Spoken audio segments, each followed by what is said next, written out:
1903 সালে প্রস্তাব করা হয় বেঙ্গল প্রেসিডেন্সিকে দুই ভাগে ভাগ করা, পূর্ব দিকের অংশকে পূর্ববঙ্গ এবং আসাম নামে নতুন একটা প্রদেশ তৈরি করতেন। লর্ড কার্জন এই প্রস্তাবে সম্মতি প্রদান করে। এর ফলে 16 অক্টোবর 1905 সালে লর্ড কার্জন নতুন প্রদেশ পূর্ববঙ্গ এবং আসামের গোড়াপত্তন করে ঢাকাকে রাজধানী করেন। এরপর শুরু হয় বাংলায় হিন্দুত্ববাদীদের আন্দোলন, যেটা সন্ত্রাসবাদের রূপ নেয়। কলকাতার হিন্দু বাবুরা একদম বিক্ষোভে ফাইটা পড়ে। বাবুদের দুইটা সন্ত্রাসবাদী সংগঠন ছিল, একটা কলকাতা কেন্দ্রিক যুগান্তর গ্রুপ আর একটা ঢাকা কেন্দ্রিক অনুশীলন সমিতি।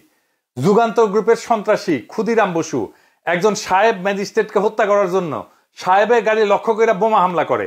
ক্ষুদিরামের নিক্ষেপ করা গ্রেনেড সাহেবের গাড়ির পরিবর্তে দুইজন মেম সাহেবের গাড়িতে গিয়ে পড়ে এবং একজন ইংরেজ ব্যারিস্টারের স্ত্রী এবং কন্যাকে হত্যা করে। ইংরেজ সরকার ক্ষুদিরামকে ধরে বিচার করে ফাঁসিতে লটকায় দেয়।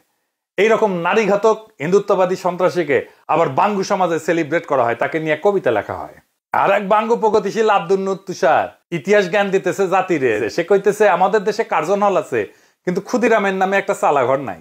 ইংরেজদের দালাল নবাবদের মঞ্জিল আছে, মানে আহসান মঞ্জিল আর কি, কিন্তু প্রীতিলতার একটা ভালো ভাস্কর্য নাই। আরো লিখেছে সূর্য সেন, প্রীতিলতার ক্ষুদিরামেরা আমাদের বীর শ্রেষ্ঠদের পূর্বপুরুষ, জমিদারদের ল্যাঠাল যারা, জমিদারি চলে যাবে জন্য যারা ইংরেজদের শাসাইবে তাই অস্ত্র হাতে তুলে নিছিল, তারা নাকি আমাদের বীর শ্রেষ্ঠদের পূর্বপুরুষ।